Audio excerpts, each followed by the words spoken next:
the Lord has put upon him. Mr. Kenny Campbell, we look forward to your word, please. Thank you, Scott. I am honored to have you introduce me. And Seth, your fame is reaching out far and wide. Out of the place where I go, I have told about a young man that is totally blind and how he can read the scripture so well. And he speaks right up besides. And if I were to look at that book, I would have no idea how you do that. It's astounding. And I was telling Scott that so many things happen in my life that especially during your sharing time, especially if I'm going to be the preacher, which I am so many times, I'm hesitant to even talk about it. But I'll take just a little bit of time out of my time. One of the things that is really heavy on my heart is that my brother-in-law, Ron Livingston, who I've known for 60 years, I suppose, and I'm closer than my own brothers in that my own brothers had moved away quite a bit, but Ron passed away last Sabbath at about 6 in the evening, and I'd been there to see him the preceding Sunday, and was not able to talk, in a nursing home, pretty bad shape, much younger than I am.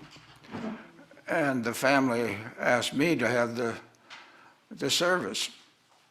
And Ron was well known in music circles, both secular and religious. And I don't know who all be there, and some of you have heard maybe some of you old people remember a song, Hot Rod Lincoln. It went nationwide, was high in the charts.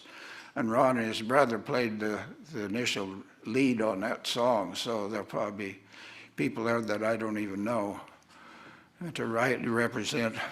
And Ron was such a good man, such a good man. And so that's one of the things this week. And then I went to see Eleanor yesterday Thursday as my wont is, and it's becoming increasingly difficult. She still knows enough to know that where she's lived for over 3 years is not her home.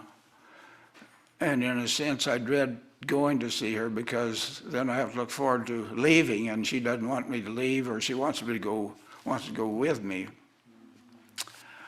And then last week, a friend that I've got acquainted with through amphicars and antique boats, I think I've told you about Ross. He calls me every now and then, and he likes to talk, and I like to listen to him. It gives me a lot of chance to share with him. And incidentally, you need to treat me with great respect because he has found that my great, and we don't know for sure how many greats is involved, at least 6 of them, I think, grandfathers. When he was 12 years old, he was a drummer in the Revolutionary War. So all kinds of things happened in my life. But that's all beside the point of what I want to talk about today. And the 4th of July of last year, I inadvertently became somewhat of a hero. Because, and a few of the old timers will remember Gary and Carolyn Hall that came here, and they lived up, so Gary was a cousin. At any rate, would be his uncle, Stan Hall. I always knew as Buzz, raised with him up Pine Creek, up there. But at any rate, he was born on the 4th of July. And he would be 100 years old on his birthday, the 4th of July, up there at Blue Creek near Chewela, beyond Chewela. And they were going to have a special birthday get-together for him, which would be logical, accepting that it was going to be on Saturday, on Sabbath. And I had a speaking appointment at St. Mary's. And the main get-together for the family and so on was to be starting at 2 o'clock in the afternoon. And I knew I couldn't make it. But I wanted to, because Buzz had been somewhat of a hero of mine. being older than I am about a little bit and so on, and it's like I say, so I definitely wanted to be there for his 100th birthday, and I was. So I couldn't be there on Saturday for the big deal, so I was there on his actual birthday. And it was three of us.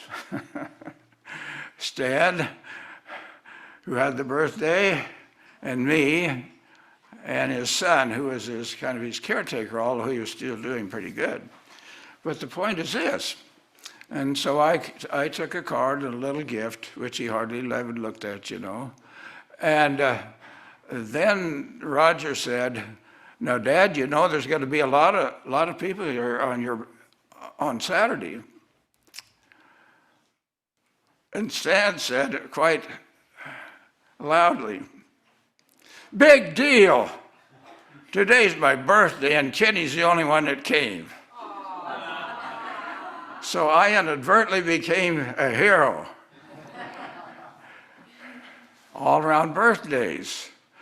And at about that time, or shortly in that time deal, I happened to be looking at my driver's license and I saw that it was going to expire on January the 26th of last year. And I have to say this very tactfully, I'm sure. I was somewhat concerned because of my advanced geezerhood. And I've heard wild stories about people wanting to renew their driver's license when they reach this particular vintage.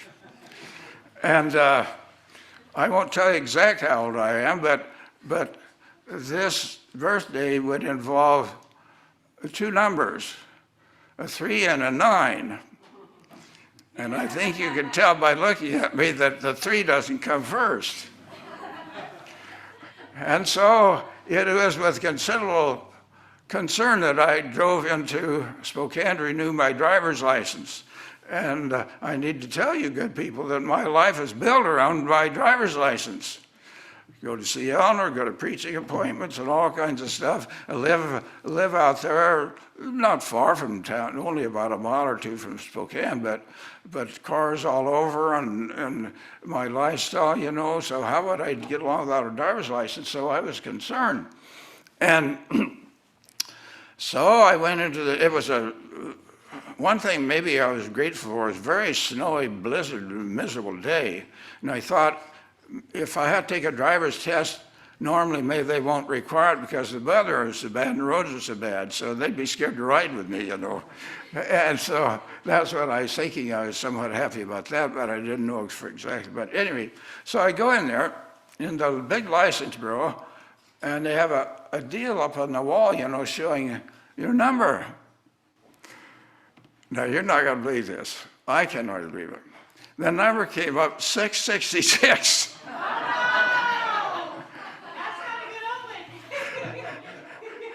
And that struck me very hard, as you can imagine. There weren't that many people there. Number 1 and 666 besides that, you all know that. And this old guy was kind of confused about the whole situation, you know, and tense, you know. And then somebody says, and I don't know how they knew, I still don't know how they knew. And this young man says, "That's your number." "It is? Yeah, okay." So I go down the long hall and there are several cashiers there, you know, clerks. And of course there's a plastic shield between me and the young fellow who's going to be my clerk. And some of you have, you know, I have a sense of humor. But I didn't know if I should display it, you know, under such a stressful situation, you know. This is a serious matter, you know. You don't make cracks about it. At least I shouldn't. And so then he had me look on the chart, you know, and test my eyesight, I guess. And just to show off a little, I read 2 lines smaller than he told me I had to read. And then he took my picture, because I have an advanced driver's license, you know. And I would have said, if it had been more leisurely situation, you think I'm better looking now than I was 6 years ago, or whatever it was, you know. And so then he took my picture. And he asked me a question I have never had asked before. It still amazes me. He said, do you want to renew for 6 years or for 8? And I said, I assume 8 years is more costly. And he said, yeah, it costs a little more. But I didn't ask him how much more. And like a doofus, I says, I'll opt for 6. 6 plus 93, the way I figure, I got it made till 99 before I used up my driver's license. And I could have gone for 2 more years. So birthdays are important, you know, and it says here, yeah, I'm not too good looking in that. But at any rate, it says D.O.B. You know what that means? Yes. 1/26/1931. That's 19, not 18. And so birthdays are important, but more than that, and you folks can do it. You have some nerds in the audience here, I take it, you know. Got to go high tech. Scott's already talked about that. Scott could probably check it out. But at any rate, 2 people have checked it out for me, and I don't remember how it came up. Maybe they volunteered, I don't remember. But at any rate, if I recall correctly, one of the sites or whatever it was, I'm not into this stuff, I'm just depending on, maybe these guys made it up, I don't know. But at any rate, they claimed that they found 4 Kenneth Campbells. I guess it's worldwide. I don't know how this goes. And my middle name is Parker. I would bet that there's no Kenneth Parker Campbells. But why do they have my birth down there? It's because the chances of there being a Kenneth Parker Campbell was born the same day I was are it's not likely to happen. So birthdays are extremely important, which is my sneaky way of getting us into a talk that we don't already usually, I'm twisting my term, don't usually have on Sabbath in a Seventh-day Adventist church. I think a lot of non-Adventist people, they think the Adventists get down and talk about Sabbath. Well, I haven't heard very many sermons on the Sabbath in our churches. When the evangelist comes and we talk about it, and when I did my little series up in Canada, I talked about it. In fact, I'm kind of doing the same thing I did up there. I'm sneaking into this talk about Sabbath, you know. And as I've thought about it, it becomes more and more precious. And incidentally, that reminds me of a talk I had with my friend today, this week, that called me, Ross, this expert about Liberty Lake, and he does a column up there and got acquainted with 3 antique boats and so on. And in the course of that conversation, he wanted to know a little more about my background. That's what he found out. My great-great-great-great-grandfather, whatever it was a drummer and revolutionary. And so it fit right in. And I told him about my wedding. And at my wedding in the Spokane Central Church, when I married Eleanor, and Eleanor married me, my best man was my older brother. Stan was 3.5 years older than me. He's long since been gone. But at any rate, he was my best man. He was kind of a nominal Adventist. And then next to him was my friend Earl, who was a Pentecostal. And next to that I'd known since childhood, in a sense. And next to him was a Presbyterian friend. And I'm kind of embarrassed to tell you this, but I just will tell you the truth.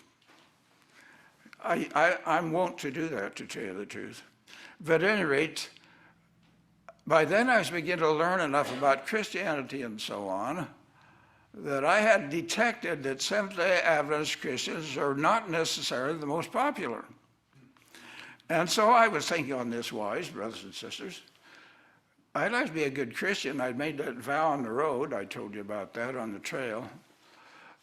And so I think I was a Christian before I was baptized, really, I think. But anyway, that's all beside the point. But I thought, well, I could be a good Presbyterian Christian, or I could be a good Pentecostal, and I'd be more popular than if I'd be a Seventh-day Adventist Christian. But it didn't work because it wasn't through an evangelistic meet or anything. I'd studied the Bible enough to know that Saturday must be the seventh day. And so in a very real sense, it has a great deal to do with what I became, even though in a sense I didn't want to. Is that frank enough? But now I want to approach this from a different standpoint maybe. And so I found that we Seventh-day Adventist Christians, and good for us in some sense, but we deal with it usually, and we, in general,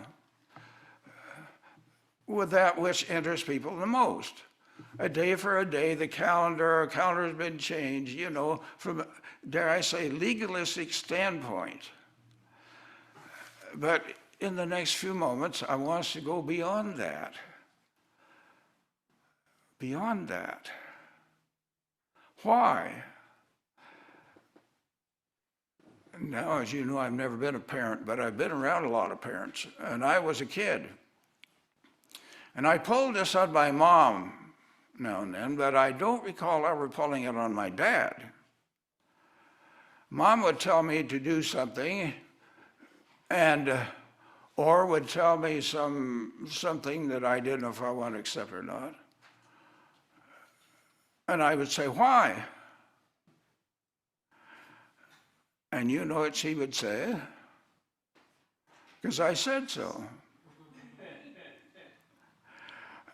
And like I said, I can't recall ever pulling on my dad, because my dad was strict. And I know exactly what he would have said, that he would have said the same thing, only loudly, because I said so, that's why. Is that the way God works? Because I said so? Because I look on the calendar and then I can tell from a legalistic standpoint which is Saturday, which is Sabbath, and so on, No, God doesn't work that way. And so in the text that Seth read for us so well, our theme text, it says that I may prove them. The Sabbath is a test of whether we prove them. Yes. So then we go to Genesis, way back at the beginning in Genesis chapter 2, verses 1 and 3, and we find that God sanctified the seventh day and made it holy.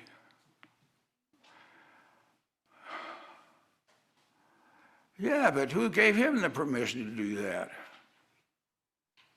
God did.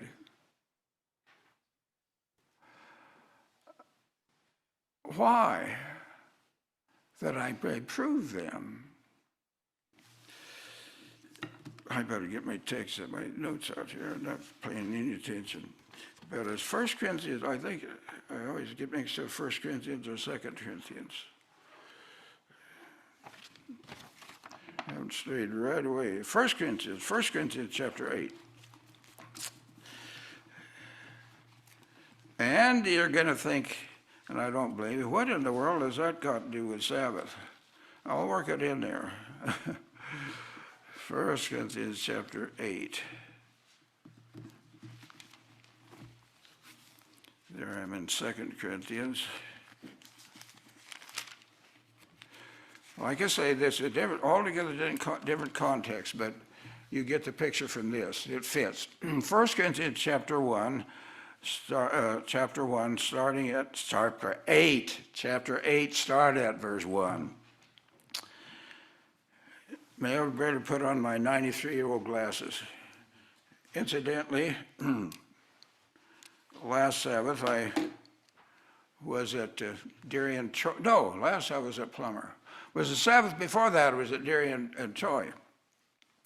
And I was certain I took my old geezer glasses along, but when I got there, I found there for church I didn't have them. And I struggled along, and I finally drafted from the vast congregation people trying the glasses to find a pair that would fit me better. Well, and I finally did. So I told what was his name, Glenn, that if I make a mistake, it's your fault because I've got your glasses on. But anyway, back to it now. Now, as touching things offered unto idols, we know that we all have knowledge. Knowledge puffeth up, but charity edifieth. And if any man think that he knoweth anything, he knoweth nothing, yet as he ought to know. Boy, that hits me. But if any man love God, the same is known of him. As concerning therefore the eating of those things that are offered in sacrifice unto idols, we know that an idol is nothing in the world, and that there is none other God but one. I have that underlined in red. For though there be that are called gods, whether in heaven or on earth, as there be gods many and lords many, but to us there is but one God, the Father of whom are all things, and we in him, and one Lord Jesus Christ, by whom are all things, and we by him. Now, I'll go out on a limb because as you know, I'm very hard of hearing, and I might need an interpreter, I don't know, but I will ask it anyway. This is a test. This is only a test. What would you think would be the most important birthday you can think of? Grace, did you raise your hand? No, I guess you were just touching your hair.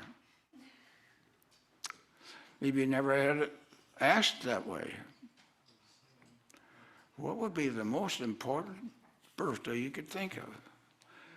Scott? The date of our rebirth. Pardon me? The date of our rebirth. The date of our rebirth. Man, that isn't what I had, but what I thought, but I can't argue with it. That's excellent. That's excellent. I heard somebody else say something. The Sabbath. The Sabbath. Birth of Jesus Christ. So you are saying the Sabbath is the birthday of the Sabbath? No, the world. The creation. The memorial of creation. Yeah.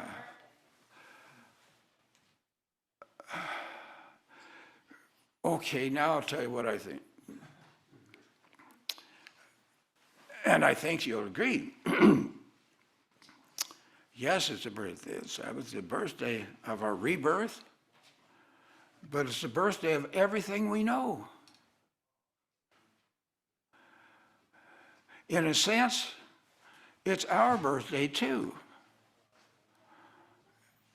Because God, through Jesus Christ, made everything.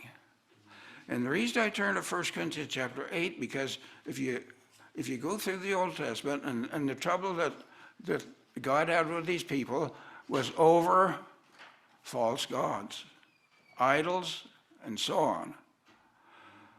So what I'm saying,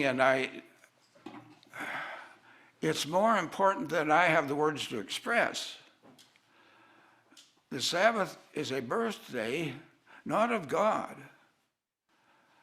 but it's the birthday of everything in a sense. And it fits into to a lesson study we had today on the sanctuary and so on. It's the ultimate fulfillment of the gospel, in which, in earth made new, it will still have meaning. Now, when I did a live radio broadcast for 25 years or so, and some of you have heard me tell this before, And I didn't have a screener. When I pushed the buttons on the phone, I never knew what I was going to get. And every now and then, whether I brought it up or a guest brought it up, because the audience knew that after a while they knew that this host was an Adventist, and they were determined to nail me to the wall. And they would call and want to argue about Sabbath versus Sunday from a very legalistic standpoint. And they would expect me to respond in a very legalistic, and maybe I hope I'm not putting it wrong, but in establishing Sabbath versus Sunday, in my opinion, we overlook the why. The why. And so I would say, I did this several occasions. Do you think God's important? And I remember twice, both, it had to be men in both cases, they got kind of mad. They says, on this wise, I'm paraphrasing, but it was on this wise. You don't have the answer to what the Sabbath really. You don't have good grounds to stand on. Sunday's as good as Saturday. Sunday, Christ is raised from the dead, and so our arguments are good. You don't have the answer, and so you want to change the topic, and you ask me, is God important? Well, is God important? What's the Sabbath got to do with that? Turn to Ezekiel chapter 20. Ezekiel chapter 20. And there's a couple texts there that we talk about quite a bit. And the whole chapter, you'll find that whole chapter, we get idols in there again, and how when they were worshiping idols, and we could go to the golden calf, but that's the golden calf and all this. But at any rate, verses 11 and 12, I gave them my statutes and showed them my judgments, which if a man do, he shall even live in them. More also I gave them my Sabbaths to be a sign between me and them, that they might know that I am the Lord that sanctify them. So, sanctify, what's that mean? It means to make holy, as we learned in Genesis chapter 2. And I never did pull this on people who believe in once saved, always saved, but I could have. If they say once to be saved, once to be sanctified, always saved, I could have said, well, then okay. Once Sabbath is sanctified, if you're saved for eternity, so is the Sabbath. You know, that would be a simple, good argument. How would they deal with that? But at any rate, is God still in the sanctifying business? Yes, he is. And so is the one who made the Sabbath. Is that day still sanctified? Yes. But it gets even better than that. Go on over to the 20th verse. 19th and 20th verse of Ezekiel 20. It's easy to remember this because Ezekiel 20:20. But I'll start verse 19. I'm the Lord your God, walk in my statutes and keep my judgments and do them, and hallow my Sabbaths, and they shall be a sign between me and you, that ye may know that I'm the Lord your God. You get the implication of that? Now you know how I would ask these people, do you think God's important? And they thought I'd changed the subject? No. The Sabbath is a sign that God is God. Of all the gods that they were worshiping, all these false gods, and God sometimes, I wonder if God uses tongue in cheek. So God was, I'm paraphrasing, if you think your gods can save you, okay, you go to them for help. Let them save you, you know. So God kind of kindly rubbed it in a little bit, in my opinion. So the Sabbath is not just a legalistic thing. It is proof that God is God. And it is such a solid proof, such a beautiful truth, that he wants the world to know it. And I've thought on this wise. Think through my thinking through. We are told in Spirit of Prophecy that the Sabbath is going to be the ultimate test. Well, I can see how it could be for us, and in Sunday laws and so on, in our context, I can understand that, how it could be. But what about Muslim? What about Buddhists? What about religions that I don't know anything about, and God, I wish that I did in some ways? How can that Sabbath be a test for them? It's by this very way we're talking about. Because don't you imagine, I can't remember when I first got to think on this wise. Where did I come from? Where did I come from? You ever thought about it? I think little kids probably get that. Where did I come from? Where did everybody come from? Where did the horse come from? Well, you see, if we put the Sabbath in that context of the Creator and why he did it, now we can see how it can be universal. Because those kids, those Muslim kids or whatever, that think of Friday or something else, I don't know, they'll want to know, where did I come from? You came from the God of everything. So that's how, in my opinion, the Sabbath can be a test for the world. Because I can't think of, even if you're an atheist, don't believe there's any God, you still got to deal with this question, where did I come from? The Sabbath is a test of a God who wants to anchor us all together. And it's tremendous. It is tremendous. I was thinking in our lesson today, it's Hebrews chapter 10. I paid no attention to my notes. Well, a little bit. Hebrews chapter 10, verse 23. Let us hold fast the profession of our faith without wavering, for he is faithful that promised. Let us consider one another to provoke unto love and to good works, not forsaking the assembling of ourselves together, as they did in the Old Testament, in the sanctuary, and the tabernacle, and Zion, and it all fits in there, you know, all fits in there together. But exhorting one another, so much the more as you see the day approaching. What day? The day of real trouble. So here we are, God's people assembling together in God's little church to exhort and encourage one another. And it's so important that the next verse is astounding. I'm going to paraphrase it. Here we're talking about assembling ourselves together. And you want to know why? Okay, the next verse will say, well, I'll start again, verse 25. Not forsaking the assembling of ourselves together, as the manner of some is, but exhorting one another, and so much the more as you see the day approaching. And it goes on.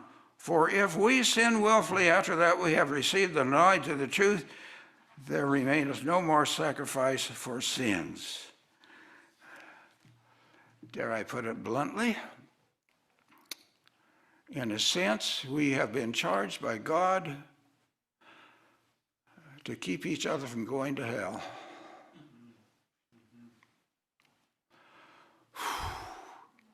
I'm almost embarrassed to put it that way. But that's kind of what it's saying. So here we are. We assemble together today in this little Zion church to exhort one another, to encourage one another, and to better understand that it's because God so much loves us that he gave us this special day. I don't know what I'd do without Sabbath.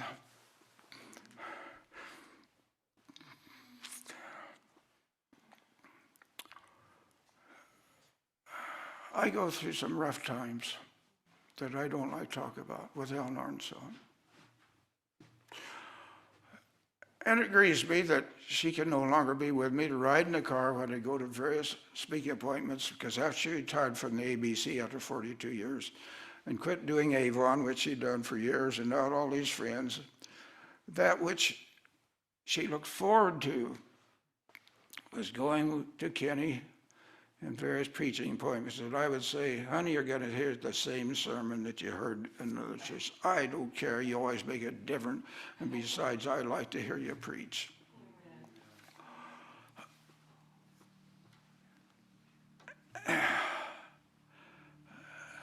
And this idea that I think of going beyond the legalistic thing, and I can't put it as much as I feel the importance of the Sabbath from the right aspect, not just a legal, prove to you that it's this day.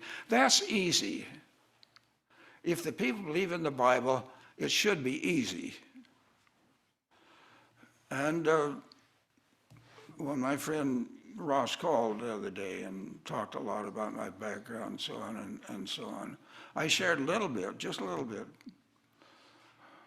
And I told him about, and it happened twice after my radio broadcast. I'm sure it's happened to some of our evangelists many, many times.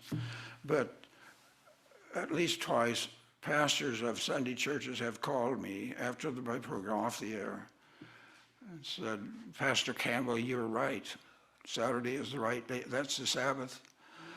But I would no longer be a pastor of this church if I start preaching it. And in a sense, now I'm going to wax even more bold and say this. I suspect, and I think this is important, I suspect there's going to be more people in the earth made new in Sabbath that kept Sunday than those who kept Sabbath. But it won't be the ones who knew that Sabbath was the right day, that Saturday was Sabbath. It will be those, and believe it or not, when my radio broadcast, I ran into people who were every bit as legalistic, maybe more so, about Sunday than we are about Saturday. It can go both ways, you know. But there's God's good people. And this comes to the front more and more, and they understand this more than just what's important of a day. It's important what's important to God. It's a sign that he's God. Ezekiel 20, verse 20, don't forget that. God himself says, it's a sign that I am God, because only God, of all the gods, there's only one God, and only God could sanctify a day and make it holy for his people. And he wants everybody to be his people. Is that okay if I preached any blasphemy? Let's sing our closing song. And it's number 15, My Maker and My King. Birthdays are I've got to tell you this story. Is it okay if I tell you this story? I'll try to shorten it up. And I might have told, like, when I first got my first wage job in Spokane Central, after I went to trade school and so on, I got a job for Pacific Fruit and Produce as a mechanic working on their trucks. And the foreman was a new Seventh-day Adventist, and they had lots of trucks, and we didn't have to worry about Sabbath, no problem. But the company, for no reasons I didn't know, changed the whole deal, and they could save money by closing their shop and just hiring it done elsewhere, I guess. I don't know. But at any rate, I lost my job. I had to apply for a new job. So I went to Horadell Motors in downtown Spokane, a DeSoto Plymouth dealer. And I was a new young fellow, you know, a new mechanic. I didn't know it all, and I let them know I didn't know it all and so on. But I said that one stipulation, I'm a Seventh-day Adventist Christian, and I don't work on Saturday. He says, that's okay. He says, we close the service department on Saturday. Anyway, no problem. And he called my employer, a former employer, and Harold put a good word. He says, Kenny is extremely honest. And so he says, the big boss says, you're hired. But I'd also told him that on Friday, sundown is sundown to sundown. And there would be times in the winter I'd have to leave work early. And I was the low man on the totem pole and young, and all the mechanics was sharper, and I was the kid, you know. And so then when winter came, or summer was coming to a close, and when I would leave early on Friday, they'd say, "There goes the sundown kid." And some of them did it very cruelly. They didn't mean it, you know. They resented the whole thing. And then, wouldn't you know it, every customer is the boss in a sense. The big boss, he didn't have control over this. And lo and behold, on this particular Friday, they gave me a Studebaker to put a clutch in. A Studebaker. Even then, even back then, it was kind of an oddball deal, you know. And so I get it all torn apart, strung all over the floor and everywhere, and put this clutch in. And the parts man can't get the parts. And the day is wearing on and on, I'm worrying, you know. And the customer was way up in Wallace, Idaho, which is quite a ways even now, and then it was a lot farther in this old Studebaker and so on. And all the guys are going to be watching. If I walk off and leave, the customer's stranded with no car. Is that Christian? And if I stay and put the car together, it was a phony after all. Either way, I'm losing, you know. And I'm praying, Lord, what am I to do? What am I to do? And you can sense that, can't you? And Ivan, the man next to me, he hadn't been as cruel as the other. He's just kind of cordial, but not hot or warm, but certainly not critical. And I'm praying inside. And he came over. He says, "Kenny, you're in trouble over your Sabbath, aren't you?" I says, "Yeah, I am." He says, "I tell you what, kid, you go on home and I'll put it back together." Praise the Lord. Amen. It still touches me. That's been years ago. We became good friends. And they'd come out to my place and we'd go to their place. And I'd like to tell you he became a Seventh-day Adventist, but he didn't really. But God knows his heart. But that was a good man. And then he died. And Eva she was going to dementia and so on, and had to put her in a home. And then when Ivan died, his kids that I knew Ivan before he was married to Eva. He married kind of late in life. And the kids came to me, and they knew I was going to go to the service for Ivan, even though he hardly ever went to church anywhere. But at any rate, that's always beside the point. They said, "Mom won't know you. She's lost. So she doesn't even know us a lot of times, her own kids." But I was there, quite a few people. And after the service in the church, we were out there in the yard and so on. It was a nice day.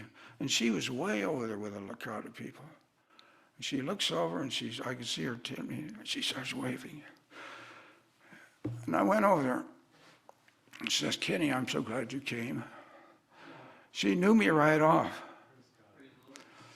I told you, excuse me, friends, for getting over. And one of the times when they'd had us for supper, Ivan was a great elk hunter, and to him, his vacation once a year was to go elk hunting, probably like Bill Hecker used to do. At any rate, the main course was elk meat. But there was a lot of salad and other things, potatoes and other stuff. So I just passed it on by. I didn't take any. And Eva noticed that. And so I explained. I said, "Well, I'm pretty much a vegetarian, and you've got plenty of other stuff." And I just, I didn't make a big deal of it. But at any rate, back there at Ivan's funeral, when she recognized me and Kenny, I'm glad you came. And the next thing was, she says, I'm still embarrassed over serving you Elk Creek. Not only did she remember me, she remembered the elk meat. All of this because of a man who said, you go on home, kid, and I'll put it back together for you. Birthdays are important. Sabbath is extremely important. And now let's sing our closing song, I Maker, my King, number 15.